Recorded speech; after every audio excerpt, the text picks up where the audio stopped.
Stock market ഇൻവെസ്റ്റ്മെന്റിനെ പറ്റി completely പഠിക്കുന്ന YouTube video സീരീസിന്റെ 61ാമത്തെ എപ്പിസോഡിലേക്ക് ഫണ്ടമെന്റൽ അനാലിസിനെ പറ്റി പഠിക്കുന്ന അതിശക്തമായിട്ട് മറ്റൊരു വീഡിയോയിലേക്ക് എല്ലാവർക്കും സ്വാഗതം. എപ്പോഴത്തെ പോലെയും ഈ ഫണ്ടമെന്റൽ അനാലിസിന്റെ സീരീസിന് ഒരു പ്ലേലിസ്റ്റ് ആക്കി ഇവിടെ ഐ ബട്ടണിൽ കൊടുക്കുന്നുണ്ട്. നിങ്ങൾ തീർച്ചയായിട്ടും കാണുക, നന്നായി തന്നെ പഠിക്കുക. നമുക്ക് ഒരുമിച്ച് ഇൻവെസ്റ്റ് ചെയ്യാം, ഒരുമിച്ച് തന്നെ ഗ്രോ ചെയ്യാം. അപ്പോൾ ഫണ്ടമെന്റൽ അനാലിസിനെ പറ്റി വളരെ നന്നായിട്ട് നമ്മൾ ഓൾറെഡി പഠിച്ചതാണ്. പിന്നെ എനിക്ക് അറിയുന്ന കാര്യമാണ്, ഇന്ന് വെനസ്ഡേ ആണ്. നിങ്ങൾ എല്ലാവരും ഏതെങ്കിലും ഒരു സ്പെസിഫിക് കമ്പനിയുടെ ഫണ്ടമെന്റൽ അനാലിസിസ് പ്രതീക്ഷിച്ചിരുന്നതായിരിക്കും. എന്നാൽ അങ്ങനെ ചെയ്യുന്നതിനേക്കാളും 100 ഇരട്ടി അല്ലെങ്കിൽ 1000 ഇരട്ടി ഇമ്പോർട്ടന്റ് ആയിട്ടുള്ള ഒരു ടോപ്പിക്കിനെ പറ്റിയാണ് ഇന്ന് നമ്മൾ പഠിക്കാൻ പോകുന്നത്. അപ്പോൾ ഫണ്ടമെന്റൽ അനാലിസിസ് നമ്മൾ പഠിച്ചു വന്നപ്പോൾ ഒരു പോയിന്റിൽ ഫണ്ടമെന്റൽ അനാലിസിസിന്റെ ബേസിക്സ് എല്ലാം നമ്മൾ കവർ ചെയ്തിട്ട് തൽക്കാലം അത് നിർത്തി വെച്ചിട്ടുണ്ടായിരുന്നു. ഒരു കമ്പനിയെ എങ്ങനെ പഠിക്കണം, എന്തൊക്കെ മനസ്സിലാക്കണം, ആനുവൽ റിപ്പോർട്ട് എങ്ങനെ വായിക്കണം, അതിൽ നിന്ന് എന്തൊക്കെ ഒബ്സർവ് ചെയ്യണം, ഒരു കമ്പനിയുടെ ഫിനാൻഷ്യൽ സ്റ്റേറ്റ്മെന്റ്സ് എന്തൊക്കെയാണ്, അതിൽ നിന്ന് എന്തൊക്കെ ഇൻഫറൻസസ് എടുക്കാൻ പറ്റും, ഇതെല്ലാം നമ്മൾ ഓൾറെഡി പഠിച്ചിട്ട് ഒരു പോയിന്റിൽ നിർത്തിയിരുന്നു. അന്ന് ഞാൻ വളരെയധികം ഇമ്പോർട്ടന്റ് ആയിട്ടുള്ള ഒരു കാര്യം പറയുകയും ചെയ്തു. എന്താണത്? പല ഡിഫറെന്റ് സെക്ടേഴ്സിലുള്ള കമ്പനികളെയും പഠിക്കേണ്ടത് പല ഡിഫറെന്റ് രീതികളിൽ തന്നെയാണ്. ഒരു ബാങ്കിങ് സെക്ടറിലുള്ള കമ്പനിയെയും ഒരു ഓട്ടോമൊബൈൽ സെക്ടറിലുള്ള കമ്പനിയെയും ഒരേ രീതിയിൽ നമുക്ക് ഒരിക്കലും പഠിക്കാൻ പറ്റില്ല. ഇതിന്റെ രണ്ടിലെയും ഫിനാൻഷ്യൽ സ്റ്റേറ്റ്മെന്റ്സിലേക്ക് നോക്കുമ്പോൾ ഡിഫറെന്റ് രീതിയിലാണ് നമ്മൾ കാര്യങ്ങൾ ഒബ്സർവ് ചെയ്യേണ്ടതും അനലൈസ് ചെയ്യേണ്ടതും. അപ്പോൾ അതിന്റെ ഭാഗമായിട്ട് ഏറ്റവും ഇമ്പോർട്ടന്റ് ആയിട്ട് നമ്മൾ എല്ലാവരും ഏറ്റവും ഇമ്പോർട്ടന്റ് ആയിട്ട് മനസ്സിലാക്കേണ്ടത് ബാങ്കിങ് സെക്ടറിലെ കമ്പനികളെ എങ്ങനെ അനലൈസ് ചെയ്യാം എന്നുള്ളതാണ്. കാരണം among all the companies ഏറ്റവും കൂടുതൽ വ്യത്യസ്തമായി നിൽക്കുന്നത് ബാങ്കിങ് കമ്പനീസ് ആണ്. നമ്മൾ സാധാരണ നോക്കുന്ന ഫിനാൻഷ്യൽ റേഷ്യോസ് ആയിട്ടുള്ള ROE, debt to equity ratio, അതൊന്നും ഒരിക്കലും മറ്റ് കമ്പനീസിൽ നമ്മൾ എങ്ങനെയാണോ കാണുന്നത് അങ്ങനെ ആയിരിക്കരുത് നമ്മൾ ബാങ്കിങ് കമ്പനീസിൽ നോക്കേണ്ടത്. അതുപോലെ തന്നെ ഈ ബാങ്കിങ് കമ്പനീസിന് അവരുടേതായ അവർക്ക് സ്പെസിഫിക് ആയിട്ടുള്ള കുറെ ഫിനാൻഷ്യൽ റേഷ്യോസ് ഉണ്ട്, കുറെ ഫിനാൻഷ്യൽ നമ്പേഴ്സ് ഉണ്ട്, ജാർഗൺസ് ഉണ്ട്. അതെല്ലാം നമ്മൾ അറിയേണ്ടതുണ്ട്. എന്നാൽ മാത്രം നമ്മൾ സ്വപ്നം കാണുന്ന പോലുള്ള അത്ര സ്ട്രോങ് ആയിട്ടുള്ള ഇൻവെസ്റ്റേഴ്സ് ആകാൻ നമുക്ക് എല്ലാവർക്കും പറ്റുകയുള്ളൂ. അപ്പൊ ഞാൻ ഒന്നുകൂടി പറയുകയാണ്, നിങ്ങൾ ആസ് എൻ ഇൻവെസ്റ്റർ ആകുന്ന ആ ഒരു ജേർണിയിൽ നിങ്ങളെ അതിഭീകരമായിട്ട് എംപവർ ചെയ്യിക്കാൻ പോകുന്ന ഒരു വീഡിയോ ആണിത്. അപ്പൊ തീർച്ചയായിട്ടും നിങ്ങളെ ഇൻവെസ്റ്റ് ചെയ്യുന്ന സുഹൃത്തുക്കൾ ഉണ്ടെങ്കിൽ തീർച്ചയായിട്ടും ഈ വീഡിയോ ഷെയർ ചെയ്ത് എത്തിച്ചു കൊടുക്കുക. അതിനോടൊപ്പം തന്നെ നിങ്ങളും വളരെ നന്നായിട്ട് പഠിക്കുക, അങ്ങനെ വളരെ സ്ട്രോങ് ഇൻവെസ്റ്റേഴ്സ് ആയി തീരുക, നമ്മുടെ കമ്മ്യൂണിറ്റീനെ വളരെയധികം പ്രൗഡ് ആക്കുക. അപ്പൊ എന്തായാലും ഈ ഒരു വീഡിയോ മുഴുവനായും ശ്രദ്ധിച്ചും തന്നെ കാണുക. ബാങ്കിങ് സ്റ്റോക്സിനെ എങ്ങനെ അനലൈസ് ചെയ്യണമെന്ന് പഠിക്കാനായിട്ട്. The name is Shariq Shamsuddin. Welcome to Fundfolio.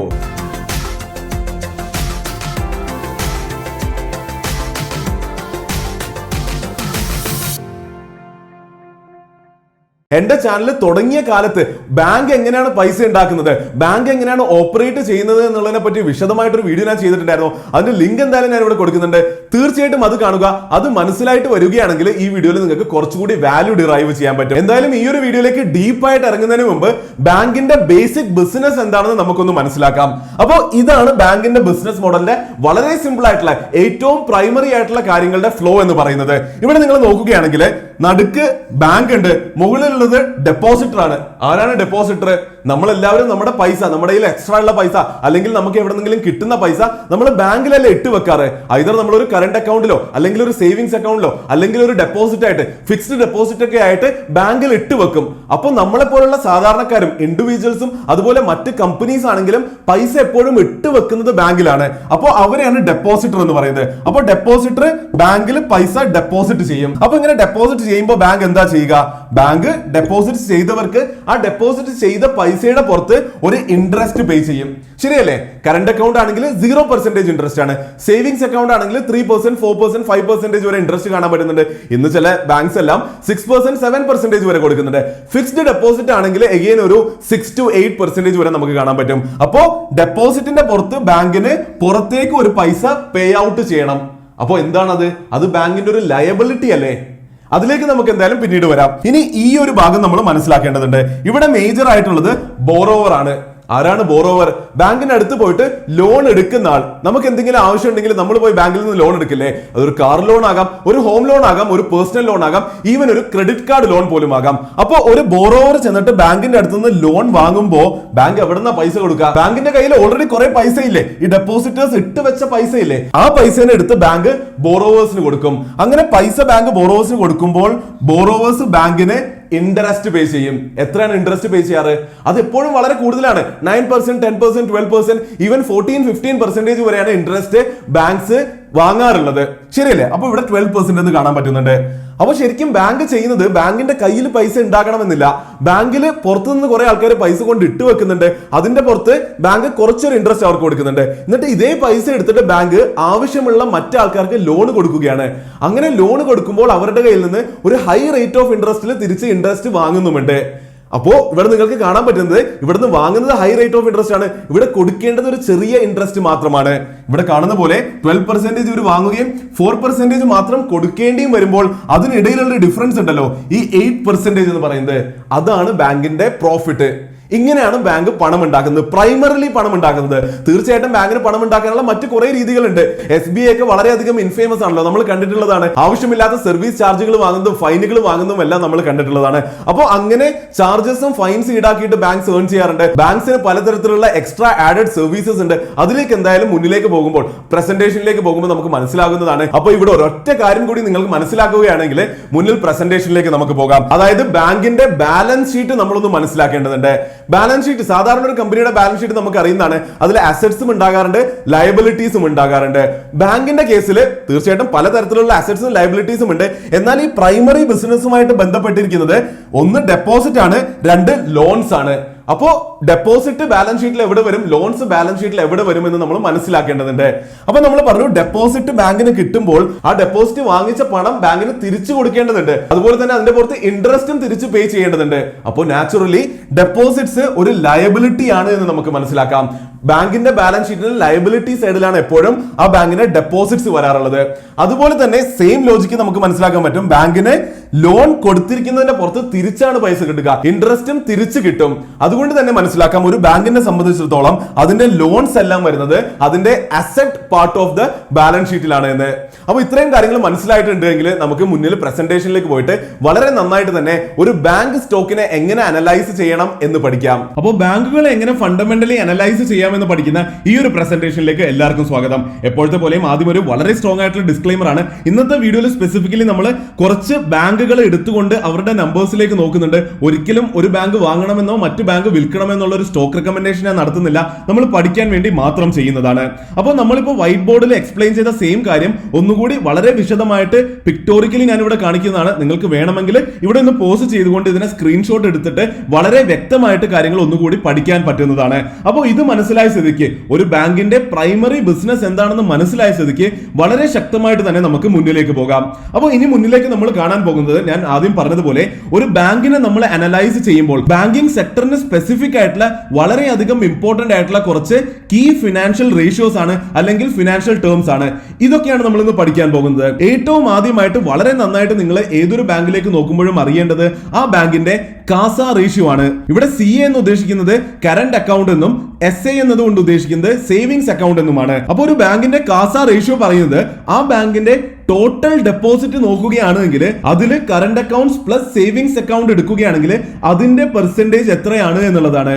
ഒരു എക്സാമ്പിൾ ഞാൻ തരാം. അതായത് 100 രൂപയാണ് ഒരു ബാങ്കിലെ ടോട്ടൽ ഡെപ്പോസിറ്റ് ആയിട്ടുള്ള പൈസ എന്ന് വിചാരിക്കുക. ആ 100 രൂപയിൽ 20 രൂപ ഡിഫറന്റ് ആയിട്ടുള്ള കറന്റ് അക്കൗണ്ട്സിലാണ് കിടക്കുന്നത്. അതുപോലെ തന്നെ 30 രൂപ കിടക്കുന്നത് ഡിഫറന്റ് സേവിങ്സ് അക്കൗണ്ട്സിലാണ്. അപ്പൊ നമുക്ക് മനസ്സിലാക്കാൻ പറ്റുന്നത് ടോട്ടൽ ഡെപ്പോസിറ്റ് 100 രൂപയിൽ 50 രൂപ കറന്റ് അക്കൗണ്ട്സിലും സേവിങ്സ് അക്കൗണ്ട്സിലും കിടപ്പുണ്ട്.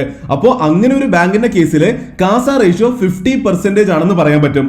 സംഭവം വളരെ ഈസി ആയിട്ട് നിങ്ങൾക്ക് മനസ്സിലായി എന്നാണ് ഞാൻ വിശ്വസിക്കുന്നത്. അപ്പോൾ അത് എന്താണെന്ന് മനസ്സിലായ സ്ഥിതിക്ക് അതിന്റെ ലോജിക്കിനെ പറ്റി നമുക്കിനി ഡിസ്കസ് ചെയ്യാം. അപ്പോൾ ഒരു ബാങ്കിനെ സംബന്ധിച്ചിടത്തോളം അതിന്റെ കാസ റേഷ്യോ ഹൈ ആണെങ്കിൽ അതിന്റെ അർത്ഥം എന്താണ്?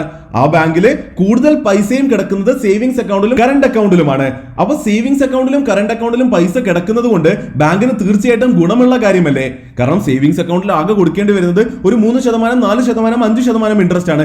കറന്റ് അക്കൗണ്ടിലാണെങ്കിലോ അതിലും സുഖമാണ്, ഇൻട്രസ്റ്റ് ഒന്നും കൊടുക്കുക തന്നെ വേണ്ട. അപ്പൊ ഒരു ബാങ്കിനെ സംബന്ധിച്ചിടത്തോളം അവരുടെ ഡെപ്പോസിറ്റ് എമൗണ്ട് ഞാൻ ആദ്യം പറഞ്ഞതുപോലെ അവർക്കൊരു ലയബിലിറ്റി ആണ്. അപ്പോ അത് ഇതുപോലെ ലെസ് ഇൻട്രസ്റ്റ് അക്കൗണ്ട്സിലാണ് കിടക്കുന്നതെങ്കിൽ അത് ആ ബാങ്കിന്റെ ലയബിലിറ്റിനെ കുറക്കുന്നു എന്നല്ലേ അർത്ഥം.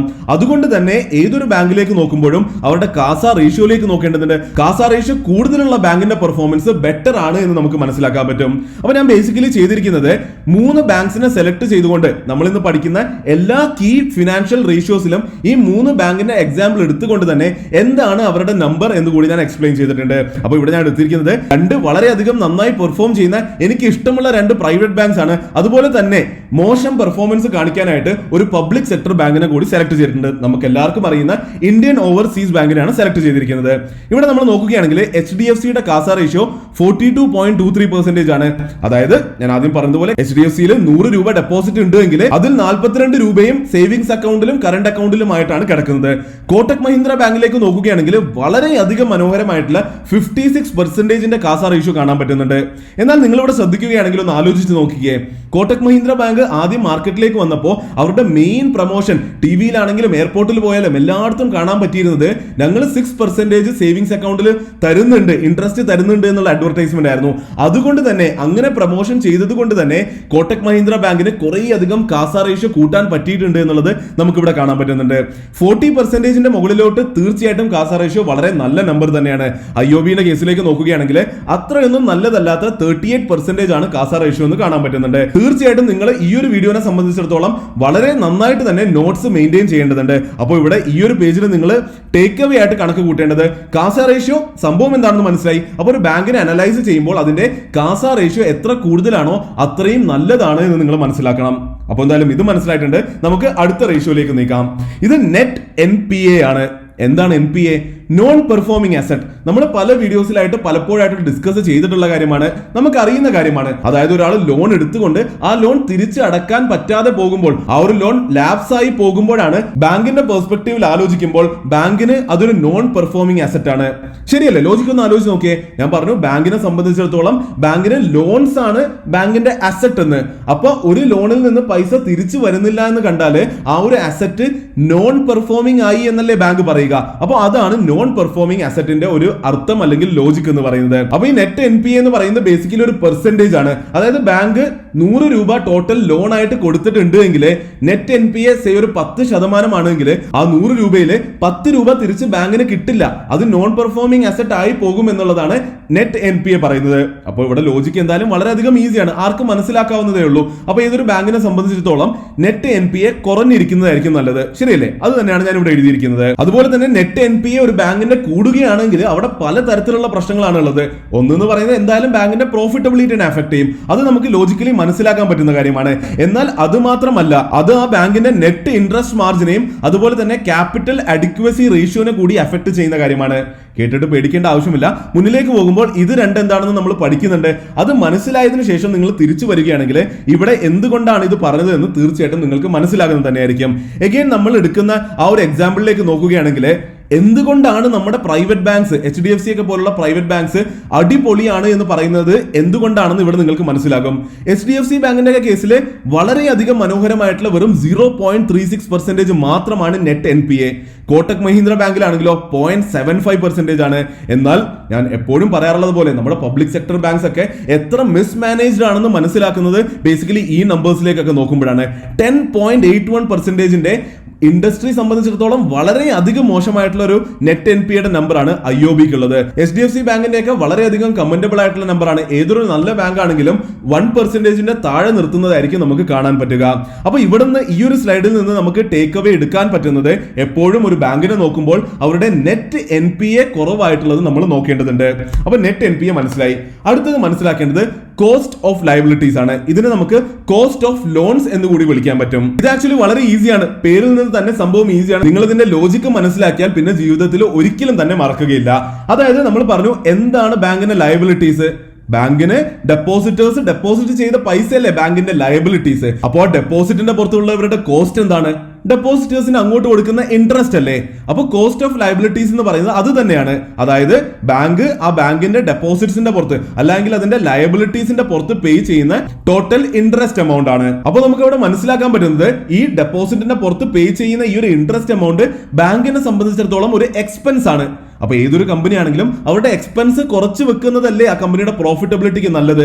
അപ്പോൾ എഗെയിൻ ലോജിക്ക് നമ്മളിവിടെ ഹെൽപ്പ് ചെയ്യുന്നുണ്ട്. വളരെ സിമ്പിൾ ആയിട്ട് മനസ്സിലാക്കാം. ഒരു ബാങ്കിന്റെ കോസ്റ്റ് ഓഫ് ലയബിലിറ്റീസ് കുറവാണെങ്കിൽ ആ ബാങ്ക് നല്ലതാണ് എന്ന് നമുക്ക് മനസ്സിലാക്കാൻ പറ്റും.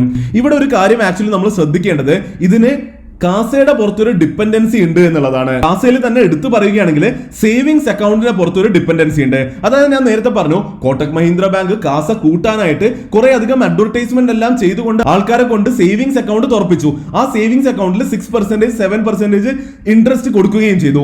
എന്നാൽ അങ്ങനെ ചെയ്യുമ്പോൾ 6% കൊടുക്കുന്നു എന്നുള്ളത് കൊണ്ട് അവരുടെ കോസ്റ്റ് ഓഫ് ലയബിലിറ്റീസ് കൂടുകയല്ലേ. അപ്പൊ എപ്പോഴും ഒരു ബാങ്കിനെ അനലൈസ് ചെയ്യുമ്പോൾ അവരുടെ കാസയിലേക്ക് നോക്കുമ്പോൾ അതേ സമയത്ത് തന്നെ കോസ്റ്റ് ഓഫ് ലയബിലിറ്റീസിലേക്ക് കൂടി നോക്കുക. കാസ കൂടുന്നതിനോടൊപ്പം തന്നെ കോസ്റ്റ് ഓഫ് ലയബിലിറ്റീസ് കൂടി കൂടുന്നുണ്ടെങ്കിൽ അതിൽ ആക്ച്വലി വലിയ പോയിന്റ് ഒന്നും ഇല്ല എന്ന് കൂടി നമ്മൾ മനസ്സിലാക്കേണ്ടതുണ്ട്. വളരെ ഇമ്പോർട്ടന്റ് ആയിട്ടുള്ള കാര്യമാണ്, നോട്ട് ചെയ്ത് തന്നെ വെക്കേണ്ടതുണ്ട്. അപ്പൊ ഇവിടെ നമ്മൾ നമ്മുടെ എക്സാമ്പിളുകളിലേക്ക് നോക്കുകയാണെങ്കിൽ HDFC ബാങ്കിന്റെ കോസ്റ്റ് ഓഫ് ലയബിലിറ്റീസ് വളരെയധികം റെസ്പെക്ടബിൾ ആയിട്ടുള്ള ഒരു 4.54% ആണ്. കോട്ടക് മഹീന്ദ്ര ബാങ്കിലേക്ക് നോക്കുകയാണെങ്കിൽ വളരെ ഇൻട്രസ്റ്റിംഗ് ആയിട്ടുള്ള ഒരു കാര്യം നമുക്ക് കാണാൻ പറ്റുന്നുണ്ട്. കോട്ടക് മഹീന്ദ്ര ബാങ്കിന്റെ കേസിൽ കാസ വളരെയധികം കൂടുതലായിരുന്നു എന്ന് നമ്മൾ കണ്ടു. എന്നാൽ പോലും അവർക്ക് അവരുടെ കോസ്റ്റ് ഓഫ് ലയബിലിറ്റീസിനെ വളരെ കുറച്ചു വെക്കാൻ സാധിച്ചിട്ടുണ്ട്. ഇത് ഒരു വളരെ വലിയ വിജയമായിട്ട് തന്നെ നമ്മൾ കണക്കാക്കേണ്ടതാണ്. IOBന്റെ കേസ് പറയുകയാണെങ്കിൽ ഇതും കോസ്റ്റ് ഓഫ് ലയബിലിറ്റീസും ഇവിടെ കൂടുതലാണ്, 5.4% ആണ്. അപ്പോൾ കോസ്റ്റ് ഓഫ് ലയബിലിറ്റീസിനെ പറ്റി ഒരു ടേക്ക് അവേ നമുക്ക് എടുക്കാൻ പറ്റുന്നത്, എല്ലാ സ്ലൈഡിലും ഈ ഒരു കാര്യം നിങ്ങൾ നോക്കി വെക്കുക. എപ്പോഴും കോസ്റ്റ് ഓഫ് ലയബിലിറ്റീസ് കുറഞ്ഞു നിൽക്കുന്ന ബാങ്ക്സിനെ നമ്മൾ മനസ്സിലാക്കി അപ്രീഷിയേറ്റ് ചെയ്യേണ്ടതുണ്ട്.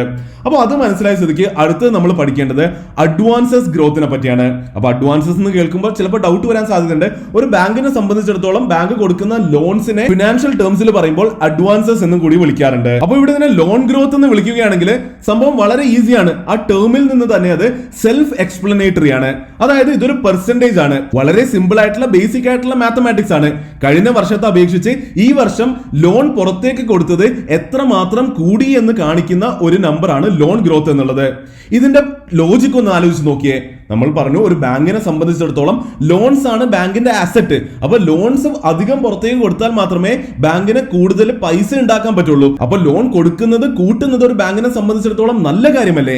അപ്പോൾ അതേ ലോജിക് കൊണ്ട് നമുക്ക് മനസ്സിലാക്കാൻ പറ്റും, ലോൺ ഗ്രോത്ത് ഒരു ബാങ്കിൽ വർഷം കഴിയുമ്പോൾ കൂടി വരുന്നുണ്ടെങ്കിൽ ആ ബാങ്ക് ഗ്രോ ചെയ്യുന്നു എന്ന് നമുക്ക് മനസ്സിലാക്കാൻ പറ്റും. അപ്പൊ HDFC ബാങ്കിന്റെ കേസിൽ നോക്കുകയാണെങ്കിൽ വളരെ നല്ലതായിട്ടുള്ള 21.27% ലോൺ ഗ്രോത്ത് നമുക്ക് കാണാൻ പറ്റുന്നുണ്ട്. കോട്ടക് മഹീന്ദ്ര ബാങ്കിലേക്ക് നോക്കുകയാണെങ്കിലോ 6.83% ഗ്രോത്ത് മാത്രം സംഭവിക്കുന്നുള്ളൂ. അപ്പോ HDFC ബാങ്കിന് എന്തുകൊണ്ടാണ് എല്ലാവരും ഇത്ര നല്ലതാണ് എന്ന് പറയുന്നത് നമുക്ക് പ്രോബബിലി ഇതേപോലെ നമ്പേഴ്സിലേക്ക് നോക്കിയിട്ട് ഇപ്പോൾ മനസ്സിലാക്കാൻ പറ്റുന്നത് തന്നെയാണ്. IOBയിലേക്ക് നോക്കുകയാണെങ്കിൽ 0.08% ലോൺ ഗ്രോത്ത് മാത്രമാണ് സംഭവിക്കുന്നത്. IOBന്റെ ആ ഒരു പെർഫോമൻസിലേക്ക് ശരിക്കും നമ്മൾ നോക്കേണ്ടതുണ്ട്. IOB മാത്രമല്ല, പല പബ്ലിക് സെക്ടർ ബാങ്ക്സിലേക്ക് നോക്കുകയാണെങ്കിലും കഥ മോസ്റ്റ്ലി ഇങ്ങനെ തന്നെയാണ്. ഓരോ ക്വാർട്ടർ കഴിയുമ്പോഴും ഓരോ വർഷം കഴിയുമ്പോഴും ആയിരക്കണക്കിന് 5000 കോടി നഷ്ടമാണ് ഈ ബാങ്ക്സ് എല്ലാം ഉണ്ടാക്കി വെക്കുന്നത്. ഇവിടെ നോക്കുകയാണെങ്കിൽ ലോൺ എന്തായാലും ഗ്രോ ചെയ്യുന്നില്ല. അതുപോലെ തന്നെ ഞാനൊന്ന് പുറകിലേക്ക് പോവുകയാണെങ്കിൽ NPA എല്ലാം 10%ലാണ് അവരുടെ ഉള്ളത്. തീർച്ചയായിട്ടും കൺസേണിംഗ് ആയിട്ടുള്ള കാര്യം തന്നെയാണ്. അപ്പോൾ ഈ ഒരു സ്ലൈഡിൽ നിന്ന് നമ്മുടെ ടേക്ക് അവേ എന്ന് പറയുന്നത്, ഒരു ബാങ്കിങ് സ്റ്റോക്കിലേക്ക് നോക്കുമ്പോൾ അവരുടെ അഡ്വാൻസസ് ഗ്രോത്ത് അല്ലെങ്കിൽ ലോൺ ഗ്രോത്ത് കൂടുന്നതായിട്ട് നമ്മൾ നോക്കേണ്ടതുണ്ട്. എന്നാൽ ഇവിടെ ബ്രാക്കറ്റിൽ ഇട്ടിരിക്കുന്ന പോലെ വളരെ ഇമ്പോർട്ടന്റ് ആയിട്ടുള്ള ഒരു കാര്യം, ലോൺ ഗ്രോത്ത് നന്നായിട്ട് മാത്രം കാര്യമില്ല, NPA കുറഞ്ഞു നിൽക്കേണ്ടത് കൂടിയുണ്ട്. പല പ്രൈവറ്റ് ബാങ്കും ചില സമയങ്ങളിലെല്ലാം ലോൺ കൂട്ടാനായിട്ട് കണ്ണും പൂട്ടി ആർക്കും ലോൺ കൊടുക്കുന്ന പരിപാടിയിലേക്കൊക്കെ പോകും. അങ്ങനെ ചെയ്യുമ്പോഴാണ് പലപ്പോഴും അവരുടെ NPA കൂടാറുള്ളത്. അപ്പോൾ ലോൺ ഗ്രോത്തിലും NPAയിലും ഒരു നല്ല ബാലൻസ് മെയിൻറ്റെയിൻ ചെയ്യുന്നത് വളരെയധികം ഇമ്പോർട്ടന്റ് ആയിട്ടുള്ള കാര്യമാണ്. മുന്നിലേക്ക് പോകുമ്പോൾ അടുത്തത് നമ്മൾ പഠിക്കേണ്ടത് ക്യാപിറ്റൽ അഡിക്വസി റേഷ്യോനെ പറ്റിയാണ്. ബാങ്കിങ് മേഖല നമുക്കറിയാം കുറേയധികം റെഗുലേഷൻ ഉള്ള ഒരു മേഖലയാണ്, ശരിയല്ലേ? അപ്പൊ ബാങ്കിനെ സംബന്ധിച്ചിടത്തോളം അവരുടെ ക്യാപിറ്റൽ പലപ്പോഴും അവരുടെ ക്രെഡിറ്റ് എക്സ്പോഷറുമായിട്ട് ലിങ്ക്ഡ് ആണ്. അപ്പോൾ അവർക്ക് കുറേയധികം NPAs ഉണ്ടെങ്കിൽ അല്ലെങ്കിൽ കുറേയധികം ബാഡ് ലോൺസ് ഉണ്ടെങ്കിൽ ഈ റെഗുലേറ്റേഴ്സ് വന്നിട്ട് പറയും നിങ്ങളുടെ ക്യാപിറ്റലിന്റെ ഒരു സ്പെസിഫിക് പെർസെന്റേജ് മാത്രം നിങ്ങൾക്ക് ഉപയോഗിക്കാൻ പാടുള്ളൂ എന്ന്, അല്ലെങ്കിൽ ഒരു സ്പെസിഫിക് പെർസെന്റേജ് ഒരു കുഷൻ ആയിട്ട് മാറ്റി വെക്കണമെന്ന്. അപ്പോൾ പലതരത്തിലുള്ള റെഗുലേഷൻ ഒരു ബാങ്കിൽ ഉണ്ടാകാറുണ്ട്. അപ്പോൾ ക്യാപിറ്റൽ അഡിക്വസി റേഷ്യോ അല്ലെങ്കിൽ CAR നമുക്ക് പറഞ്ഞു തരുന്നത് ഒരു ബാങ്കിന് ഉപയോഗിക്കാൻ പറ്റുന്ന ആക്സസിബിൾ ആയിട്ടുള്ള ക്യാപിറ്റൽ ആണ്. അപ്പോൾ അതിൽ നിന്ന് തന്നെ നമുക്ക് അതിന്റെ ലോജിക്ക് മനസ്സിലാക്കാൻ പറ്റും. അതായത് ഒരു ബാങ്കിന്റെ CAR കൂടുതലാണ് എങ്കിൽ തീർച്ചയായിട്ടും അതൊരു നല്ല കാര്യമല്ലേ. അവരുടെ കയ്യിൽ കൂടുതൽ CAR ഉണ്ടെങ്കിൽ മാത്രമല്ലേ അവർക്ക് കൂടുതൽ ലോൺസ് പുറത്തേക്ക് കൊടുക്കാൻ പറ്റുള്ളൂ. അങ്ങനെയാണെങ്കിൽ അല്ലേ അവർക്ക് കൂടുതൽ അഡ്വാൻസസ് ഗ്രോത്ത് ഉണ്ടാക്കാൻ പറ്റുള്ളൂ. അപ്പോൾ തീർച്ചയായിട്ടും CAR കൂടുതലുള്ള ബാങ്ക്സ് നല്ലതാണ് എന്ന് നമുക്ക് മനസ്സിലാക്കാൻ പറ്റും. ഇവിടെ നമ്മൾ HDFC ബാങ്കിലേക്ക് നോക്കുകയാണെങ്കിൽ 18.52% ഉണ്ട്. കോട്ടക് മഹീന്ദ്ര ബാങ്കിലേക്ക് നോക്കുകയാണെങ്കിൽ 17.89% ഉണ്ട്. IOBയിലേക്ക് നോക്കുകയാണെങ്കിൽ പിന്നെയും വളരെ കുറവായിട്ടുള്ള 10.21% മാത്രമേ ഉള്ളൂ. അപ്പോൾ ഈ ഒരു സൈഡിൽ നിന്ന് നമ്മുടെ ടേക്ക് അവേ എന്ന് പറയുന്നത് എപ്പോഴും ബാങ്കിങ് സ്റ്റോക്സ് അനലൈസ് ചെയ്യുമ്പോൾ ഹയർ CAR നമ്മൾ നോക്കേണ്ടതുണ്ട്. അടുത്ത് നമ്മൾ പഠിക്കേണ്ടത് ഒരു ബാങ്കിനെ സംബന്ധിച്ചിടത്തോളം വളരെയധികം ഇമ്പോർട്ടന്റ് ആയിട്ടുള്ള ഒരു ടേം ആണ്. അത് നെറ്റ് ഇൻട്രസ്റ്റ് മാർജിൻ ആണ്, അല്ലെങ്കിൽ NIM ആണ്. ഇതിനെ ഏറ്റവും സിമ്പിൾ ആയിട്ട് പറയാനാണെങ്കിൽ നിങ്ങൾക്ക് മനസ്സിലാക്കാൻ പറ്റുക, ഇത് ഒരു നോൺ ഫിനാൻഷ്യൽ കമ്പനിയെ സംബന്ധിച്ചിടത്തോളം ഒരു ഗ്രോസ് പ്രോഫിറ്റ് മാർജിൻ എങ്ങനെയാണോ അതുപോലെ തന്നെയാണ് ഒരു ബാങ്കിനെ സംബന്ധിച്ചിടത്തോളം നെറ്റ് ഇൻട്രസ്റ്റ് മാർജിൻ വരുന്നത്. അപ്പോൾ നെറ്റ് ഇൻട്രസ്റ്റ് മാർജിൻ ആണ് ഒരു ബാങ്കിന്റെ പ്രോഫിറ്റബിലിറ്റി മനസ്സിലാക്കാൻ നമ്മളെ ഹെൽപ്പ് ചെയ്യുന്ന മറ്റൊരു വളരെയധികം ഇമ്പോർട്ടന്റ് ആയിട്ടുള്ള ഒരു കീ ഫിനാൻഷ്യൽ റേഷ്യോ. അപ്പൊ നെറ്റ് ഇൻട്രസ്റ്റ് മാർജിനിലേക്ക് നോക്കുകയാണെങ്കിൽ അതിൽ പേരിൽ ഉള്ളത് പോലെ ഒരു ബാങ്ക് ഏൺ ചെയ്യുന്ന നെറ്റ് ഇൻട്രസ്റ്റ് എന്താണെന്നാണ് നമ്മൾ മനസ്സിലാക്കുന്നത്. നമ്മൾ ബാങ്കിന്റെ ബേസിക് ബിസിനസ് എന്താണെന്ന് മനസ്സിലാക്കിയപ്പോൾ തന്നെ മനസ്സിലായി, ബാങ്കിന്റെ പ്രോഫിറ്റ് അല്ലെങ്കിൽ ബാങ്കിന്റെ ഏർണിംഗ് എന്ന് പറയുന്നത് തന്നെ അത് ഏൺ ചെയ്യുന്ന ഇൻട്രസ്റ്റ് മൈനസ് അത് പുറത്തേക്ക് കൊടുക്കുന്ന ഇൻട്രസ്റ്റ് ആണ്. ആ ഒരു നെറ്റ് ഇൻട്രസ്റ്റ് ആണ് ബാങ്കിന്റെ ലാഭം എന്ന് പറയുന്നത്. അപ്പോൾ അതിന്റെ മാർജിൻ കാൽക്കുലേറ്റ് ചെയ്യുന്നതിലൂടെ ആ ബാങ്കിന്റെ പ്രോഫിറ്റബിലിറ്റിനെ പറ്റി നമുക്കൊരു അണ്ടർസ്റ്റാൻഡിങ് കിട്ടും. അപ്പോൾ എഗെയിൻ ലോജിക്കലി വളരെ ഈസിയാണ് സംഭവം മനസ്സിലാക്കാനായിട്ട്. ഒരു ബാങ്കിനെ സംബന്ധിച്ചിടത്തോളം അവരുടെ NIM കൂടുതലാണെങ്കിൽ ആ ബാങ്ക് ബെറ്റർ ആണ് എന്ന് നമുക്ക് മനസ്സിലാക്കാൻ പറ്റും. ഇവിടെയും നമ്പേഴ്സിലേക്ക് നോക്കുകയാണെങ്കിൽ HDFC ബാങ്കിൽ NIM 3.82% ആണ്. കോട്ടക് മഹീന്ദ്ര ബാങ്കിൽ 3.88% ആണ്. IOBയില് പിന്നെയും കുറവാണ്, 2.29% മാത്രമാണ്. എഗെയിൻ ഈ ഒരു സൈഡിൽ നിന്ന് മനസ്സിലാക്കാൻ പറ്റുന്ന കാര്യം വളരെയധികം ഈസിയാണ്. ബാങ്കിനെ അനലൈസ് ചെയ്യുമ്പോൾ അവരുടെ നെറ്റ് ഇൻട്രസ്റ്റ് മാർജിൻ എത്രയാണെന്ന് നോക്കണം. അത് കൂടുതലാണെങ്കിൽ ആ ബാങ്ക് വളരെ നന്നായി പെർഫോം ചെയ്യുന്നു എന്ന് തന്നെ നമുക്ക് മനസ്സിലാക്കാൻ പറ്റുന്നതാണ്. അടുത്തത് നമ്മൾ പഠിക്കേണ്ടത് റിട്ടേൺ ഓൺ അസറ്റ്സ് ആണ്. ഇത് നമുക്ക് തീർച്ചയായിട്ടും ഓൾറെഡി അറിയുന്ന കാര്യമാണ്. നമ്മൾ ഓൾറെഡി ഫണ്ടമെന്റൽ അനാലിസിസ് പഠിച്ചപ്പോൾ വളരെ വിശദമായിട്ട് റിട്ടേൺ ഓൺ അസറ്റ്സിനെ പറ്റി പഠിച്ചതുമാണ്. എന്നാൽ ഇവിടെ നമ്മൾ ശ്രദ്ധിക്കേണ്ടതുണ്ട്, ഒരു ബാങ്കിങ് സ്റ്റോക്കിനെ സംബന്ധിച്ചിടത്തോളം അതിന് റിട്ടേൺ ഓൺ അസറ്റ്സിൽ കുറച്ച് സ്പെസിഫിക് കാര്യങ്ങളുണ്ട്. നോർമൽ കമ്പനീസിൽ നമ്മൾ കാണാൻ പറ്റിയിട്ടുണ്ട് റിട്ടേൺ ഓൺ അസറ്റ്സ് ചിലപ്പോൾ 30 ഉണ്ടാവും, ചിലപ്പോൾ 20 ഉണ്ടാകും, ചിലപ്പോൾ 15 ഉണ്ടാകും. എന്നാൽ ഒരു ബാങ്കിനെ സംബന്ധിച്ചിടത്തോളം അതിന്റെ ഫോർമുല എല്ലാം സെയിം തന്നെയാണ്, net income divided by total assets എന്ന് തന്നെയാണ്. എന്നാൽ ഒരു ബാങ്കിനെ സംബന്ധിച്ചിടത്തോളം അതിന്റെ ROA 2ന് നിയർ ആണ് എങ്കിൽ അത് വളരെ നല്ലതായിട്ടാണ് കണക്കാക്കാറുള്ളത്. നമ്മൾ HDFC ബാങ്കിലേക്ക് നോക്കുകയാണെങ്കിൽ അതിന്റെ ROA 1.89 ആണ്. കോട്ടക് മഹീന്ദ്ര ബാങ്കിലേക്ക് നോക്കുകയാണെങ്കിൽ 1.77 ആണ്. എന്നാൽ IOBയിലേക്ക് നോക്കുകയാണെങ്കിൽ അത് -1.5 ആണ്. അപ്പോൾ റിട്ടേൺ ഓൺ അസറ്റ്സ് പലപ്പോഴും നിങ്ങൾ ബാങ്കിൽ നോക്കുമ്പോൾ അയ്യോ ഇത് വളരെ കുറവല്ലേ ഉള്ളൂ, 1 ഉള്ളൂ അല്ലെങ്കിൽ 2 ഉള്ളൂ എന്നൊക്കെ പറയുകയാണെങ്കിൽ അങ്ങനെയല്ല നിങ്ങൾ ആലോചിക്കേണ്ടത്. ബാങ്കുകളുടെ കേസിൽ 2 എന്നുള്ള ROA കാണുകയാണെങ്കിൽ പോലും അത് വളരെയധികം നല്ലതാണ്. അപ്പോൾ ഇനി അവസാനത്തെ സ്ലൈഡിലേക്കാണ് നമ്മൾ എത്തി നിൽക്കുന്നത്. ഞാൻ ആദ്യം പറഞ്ഞതുപോലെ ഒരു ബാങ്കിനെ അനലൈസ് ചെയ്യാനുള്ള കീ ഫിനാൻഷ്യൽ റേഷ്യോസിലേക്കും മെട്രിക്സിലേക്കും ഓൾറെഡി നമ്മൾ നോക്കി, അതെല്ലാം പഠിച്ചിട്ടുണ്ട്. നിങ്ങൾ അതെല്ലാം നോട്ട് എഴുതിയെന്നും വളരെ നന്നായി മനസ്സിലായെന്നും അതിനെ നന്നായി ഇംപ്ലിമെന്റ് ചെയ്യുമെന്നാണ് ഞാൻ വിശ്വസിക്കുന്നത്. എന്നാൽ എപ്പോഴും നമ്പേഴ്സിൽ മാത്രമല്ല കാര്യങ്ങൾ ഇരിക്കാറുള്ളത്, എന്നാൽ കുറച്ച് ക്വാളിറ്റേറ്റീവ് ഫാക്ടേഴ്സിലേക്ക് കൂടി നമ്മൾ നോക്കേണ്ടതുണ്ട്. അപ്പോൾ ബാങ്കുകളിലേക്ക് നോക്കുമ്പോൾ മനസ്സിലാക്കേണ്ട അല്ലെങ്കിൽ നിങ്ങൾ ചിന്തിക്കേണ്ട കുറച്ച് ബേസിക് കാര്യങ്ങളാണ് ഈ ഒരു സ്ലൈഡിൽ ഞാൻ ഡിസ്കസ് ചെയ്തിട്ടുള്ളത്. അപ്പോൾ ഒരു ബാങ്കിന്റെ ബിസിനസ്സിലേക്ക് നമ്മൾ നോക്കുകയാണെങ്കിൽ ബാങ്ക് ഡെപ്പോസിറ്റ്സ് കളക്ട് ചെയ്യുന്ന കാര്യമാണെങ്കിലും അല്ലെങ്കിൽ ലോൺ കൊടുക്കുന്ന കാര്യമാണെങ്കിലും എത്രമാത്രം റീറ്റെയിൽ ആൾക്കാർക്ക് കൊടുക്കുന്നുണ്ട്, അതുപോലെ തന്നെ എത്രമാത്രം ഹോൾസെയിൽ കസ്റ്റമേഴ്സ് ഉണ്ട് എന്ന് നമ്മൾ നോക്കേണ്ടതുണ്ട്. റീറ്റെയിൽ കസ്റ്റമേഴ്സ് എന്ന് പറയുന്നത് എന്നെ പോലെ നിങ്ങളെ പോലെയുള്ള നമ്മളെ പോലെയുള്ള സാധാരണ ഇൻഡിവിജ്വൽ ആൾക്കാരാണ്. ഹോൾസെയിൽ കസ്റ്റമേഴ്സ് എന്ന് പറയുന്നത് ബിസിനസ്സസ് ആകാം, കോർപ്പറേഷൻസ് ആകാം, പ്രൈവറ്റ് ലിമിറ്റഡ് കമ്പനീസ് ആകാം, അതുപോലെ മോസ്റ്റ്ലി ബിസിനസ്സസ് ആയിരിക്കും. അപ്പോൾ ഒരു ബാങ്കിനെ സംബന്ധിച്ചിടത്തോളം അവരുടെ കസ്റ്റമർ മിക്സിലേക്ക് നോക്കുകയാണെങ്കിൽ വളരെ നല്ല രീതിയിൽ റീറ്റെയിൽ കസ്റ്റമേഴ്സും ഉണ്ടാകേണ്ടതുണ്ട്, ഹോൾസെയിൽ കസ്റ്റമേഴ്സും ഉണ്ടാകേണ്ടതുണ്ട്. കാരണം റീറ്റെയിൽ കസ്റ്റമേഴ്സ് എപ്പോഴും ഒരു ബാങ്കിനെ സംബന്ധിച്ചിടത്തോളം റിസ്ക് കുറക്കുന്ന കാര്യമാണ്. കാരണം റീറ്റെയിൽ ഇൻവെസ്റ്റേഴ്സിനെ കൂടുതൽ കൺട്രോൾ ചെയ്യാൻ അവർക്ക് എളുപ്പമാണ്. റീറ്റെയിൽ ഇൻവെസ്റ്റേഴ്സ് കടമെടുത്താൽ തിരിച്ച് ഇടി കൊടുത്തിട്ടാണെങ്കിലും വാങ്ങാൻ ബാങ്കുകൾക്ക് അറിയാം. എന്നാൽ ഹോൾസെയിൽ കസ്റ്റമേഴ്സ് ആണെങ്കിൽ പലപ്പോഴും വളരെ വലിയ എമൗണ്ടിൽ അവർക്ക് ഡെപ്പോസിറ്റ് കിട്ടാനും വളരെ വലിയ എമൗണ്ടിൽ ലോൺ കൊടുക്കാനും പറ്റും. എന്നാൽ ഒരു ഹോൾസെയിൽ കസ്റ്റമറിന്റെ എങ്കിലും ലോണ് NPA ആയി പോവുകയാണെങ്കിൽ അത് ആ ബാങ്കിന്റെ ബുക്സിനെ വളരെ മോശമായിട്ടായിരിക്കും എഫക്ട് ചെയ്യുക. അപ്പൊ തീർച്ചയായിട്ടും ഒരു നല്ല ബാങ്ക് ആണെങ്കിൽ അവരുടെ കസ്റ്റമേഴ്സ് മിക്സിനെ വളരെ നല്ല രീതിയിൽ മാനേജ് ചെയ്യേണ്ടതുണ്ട്. അതുപോലെ തന്നെ ലയബിലിറ്റി സൈഡിലേക്ക് നോക്കുകയാണെങ്കിൽ അല്ലെങ്കിൽ ഡെപ്പോസിറ്റ്സിന്റെ ഭാഗത്തേക്ക് നോക്കുകയാണെങ്കിൽ കുറച്ച് ആൾക്കാർ വന്നിട്ട് കൂടുതൽ ഡെപ്പോസിറ്റ് ചെയ്ത് വെച്ചിരിക്കുന്ന ഒരു ബാങ്ക് ഒരിക്കലും നല്ല കാര്യമല്ല. ടോട്ടൽ ഡെപ്പോസിറ്റ്സ് തീർച്ചയായിട്ടും ഒരു ബാങ്കിന്റെ ഇയർ ഓൺ ഇയർ ഗ്രോ ചെയ്തുകൊണ്ടിരിക്കണം. അതുപോലെ തന്നെ ഡെപ്പോസിറ്റേഴ്സിന്റെ എമൗണ്ടും കൂടിക്കൊണ്ടിരിക്കണം. ഒരു എക്സാമ്പിൾ, ഒരു ബാങ്കിന്റെ കയ്യിലുള്ളത് ടോട്ടൽ 100 രൂപയാണ്, ഡെപ്പോസിറ്റ് ആയിട്ടുള്ളത് 100 രൂപയാണ്. ഈ 100 രൂപ ഡെപ്പോസിറ്റ് ചെയ്തിരിക്കുന്നത് 3 പേര് മാത്രമാണ്. 30 രൂപ 30 രൂപ 30 രൂപ വെച്ചിട്ട് 3 പേരാണ് ബാങ്കിൽ ഡെപ്പോസിറ്റ് ചെയ്ത് വെച്ചിരിക്കുന്നത്. ഇതില് നാളെ 2 2 പേര് വന്നിട്ട് ബാങ്കിൽ നിന്ന് എമൗണ്ട് വിഡ്രോ ചെയ്യുകയാണെങ്കിൽ പ്രോബബ്ലി ബാങ്കിന്റെ കയ്യിൽ ആ പൈസ ഉണ്ടാവുക പോലുമില്ല. ബാങ്ക് ഓൾറെഡി ഈ പൈസ എടുത്തുകൊണ്ട് മറ്റാൾക്കാർക്ക് ലോൺ കൊടുത്തിരിക്കുകയായിരിക്കും ചെയ്തത്. ഇങ്ങനത്തെ കേസുകളിലാണ് ഒരു ബാങ്ക് പൊട്ടിപ്പോയി എന്നൊക്കെ പറയുന്നത്. അതുകൊണ്ട് തന്നെയാണ് പറയുന്നത് ഡെപ്പോസിറ്റ് സൈഡില് ബാങ്ക് വെൽ ഡൈവേഴ്സിഫൈഡ് ആണ് അല്ലെങ്കിൽ ഗ്രാനുലാർ ആണെങ്കിൽ അത് തീർച്ചയായിട്ടും നല്ല കാര്യമാണ്. അടുത്തത് നമ്മൾ നോക്കേണ്ടത് ബാങ്കിന്റെ അസറ്റ് സൈഡിലേക്കാണ്, അല്ലെങ്കിൽ ലോൺ സൈഡിലേക്കാണ്. അവിടെയും സെയിം ലോജിക്ക് തന്നെ നമ്മൾ അപ്ലൈ ചെയ്യേണ്ടതുണ്ട്. അവിടെയും അത് ഹൈലി ഡൈവേഴ്സിഫൈഡ് ആകേണ്ടതുണ്ട്. ഡൈവേഴ്സിഫൈഡ് എന്ന് പറയുമ്പോൾ റീറ്റെയിൽ കസ്റ്റമേഴ്സിന്റെയും ഹോൾസെയിൽ കസ്റ്റമേഴ്സിന്റെയും ഇടയിൽ അത് ഡൈവേഴ്സിഫൈഡ് ആകേണ്ട ആവശ്യമുണ്ട്. അതുപോലെ തന്നെ ഡിഫറെന്റ് സെക്ടേഴ്സിലും ലോൺസ് ഡൈവേഴ്സിഫൈ ചെയ്യേണ്ട ആവശ്യമുണ്ട്. അതായത് ഒരു ബാങ്ക് അഗ്രികൾച്ചർ ലോൺസ് മാത്രമേ കൊടുക്കുന്നുള്ളൂ, അല്ലെങ്കിൽ ഓട്ടോമൊബൈൽ ലോൺസ് മാത്രമേ കൊടുക്കുന്നുള്ളൂ, അല്ലെങ്കിൽ ബിസിനസ് ലോൺസ് മാത്രമേ കൊടുക്കുന്നുള്ളൂ. ആൻഡ് എന്തോ ഒരു കാരണം കൊണ്ട് ആ ഒരു വർഷം ആ ഒരു മേഖല നന്നായി ഫംഗ്ഷൻ ചെയ്തില്ല എങ്കിൽ ആ ബാങ്കിന് പൈസ തിരിച്ചു കിട്ടാത്തൊരു അവസ്ഥയിലേക്ക് വരില്ലേ.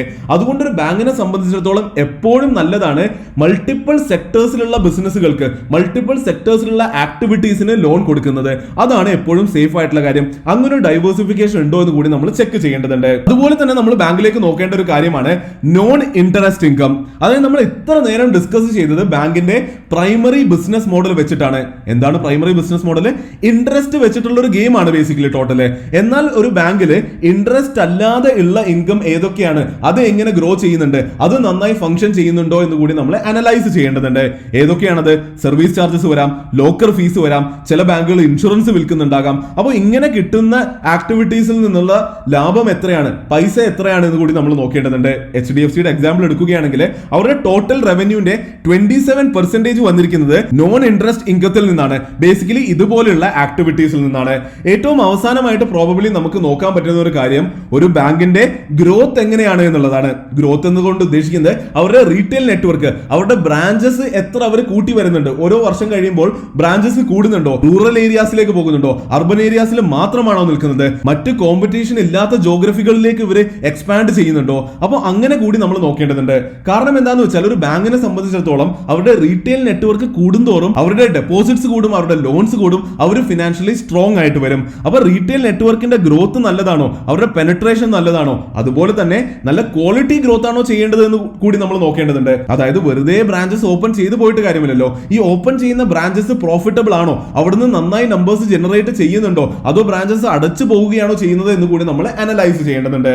അപ്പോൾ ഇത് കുറച്ച് സെലക്ടഡ് ആയിട്ടുള്ള ഞാൻ നോക്കാറുള്ള കുറച്ച് ക്വാളിറ്റേറ്റീവ് ഫാക്ടേഴ്സ് ആണ്. തീർച്ചയായിട്ടും ഇതുപോലെ ഇന്നത്തെ വീഡിയോയിൽ നമ്മൾ പഠിച്ച വളരെയധികം ഇമ്പോർട്ടന്റ് ആയിട്ടുള്ള കാര്യങ്ങൾ നിങ്ങൾക്ക് മനസ്സിലായിട്ടുണ്ടെങ്കിൽ അതിമനോഹരമായിട്ട് തന്നെ നിങ്ങൾക്ക് ഏതൊരു ബാങ്കിങ് കമ്പനീനെയും എടുത്തുകൊണ്ട് അവരെ ഫണ്ടമെന്റൽ അനാലിസിസ് ചെയ്യാൻ പറ്റുന്നതാണ്.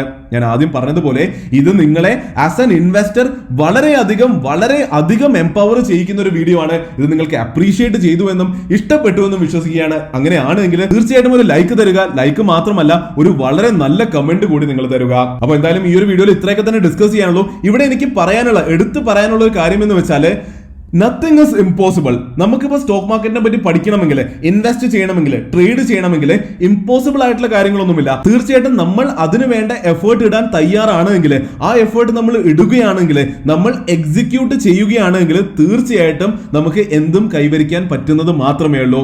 അതിനോടൊപ്പം തന്നെ നമ്മൾ എല്ലാവരും ഒരുമിച്ച് നീങ്ങുകയാണെങ്കിൽ വിജയങ്ങൾ വളരെ വലുത് നമുക്ക് കൈവരിക്കാൻ പറ്റുന്നത് തന്നെയാണ്. അപ്പോൾ എന്തായാലും ഈ ഒരു വീഡിയോയിൽ ഇത്രയൊക്കെ തന്നെ പറയാനുള്ളൂ. തീർച്ചയായിട്ടും നിങ്ങൾ ലൈക്ക് ചെയ്തെന്ന് വിശ്വസിക്കുകയാണ്. തീർച്ചയായിട്ടും സ്റ്റോക്ക് മാർക്കറ്റിലുള്ള അല്ലെങ്കിൽ സ്റ്റോക്ക് മാർക്കറ്റിലേക്ക് വരാൻ താല്പര്യമുള്ളവരിലേക്ക് വീഡിയോ ഷെയർ ചെയ്ത് കൊടുക്കുക. അതുപോലെ തന്നെ നമ്മുടെ ഈ ഒരു പ്ലേലിസ്റ്റും നമ്മുടെ ഈ ഒരു കമ്മ്യൂണിറ്റിയിലേക്ക് അവരെ ഇൻവൈറ്റ് ചെയ്യുക. വീഡിയോ കണ്ടതിന് വളരെയധികം നന്ദിയുണ്ട്. അടുത്ത വീഡിയോയിൽ കാണുന്നത് വരെ നന്ദി, നമസ്കാരം.